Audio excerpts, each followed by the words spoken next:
Hi friends नमस्कार। चलते आज एक नुआ रेसिपी सहित भिडटी को आरंभ करवा। आज भिडियो आम प्रस्तुत करवा घरे किपरि सहजरे आम राबड़ी प्रस्तुत करवा। चलते बिल्कुल भी डेरी नक रेसिपीटी को आरंभ करवा। यह प्रस्तुत करने निमंते मुझे व्यवहार कर 1 लिटर क्षीर 50 ग्राम चीनी और किसी अलैच। क्षीर 10 ରୁ 15 मिनिट भल भाव फुटिला आप लक्ष्य करें क्षीर हाफ क्वांटिटी हो जाइए।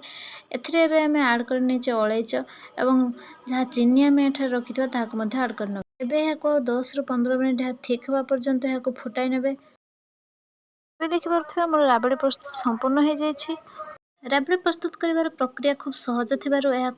मार्केट किणी खाଇବା किसी आवश्यक नहीं। यहाँ घरे निश्चय ट्राए करूँ।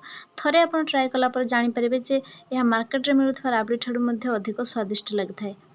भिडियोटी को एपर्यंत देखुवर आपको अशेष अशेष धन्यवाद। जदि आपको भिडियोटी पसंद आसी तेज यह गोटे लाइक करने सहित यह सांग सहित सेयार करने। जदि आप मो चैनल नुआ अच्छा तेज चैनल को सब्सक्राइब करने को बिल्कुल भी भूलें।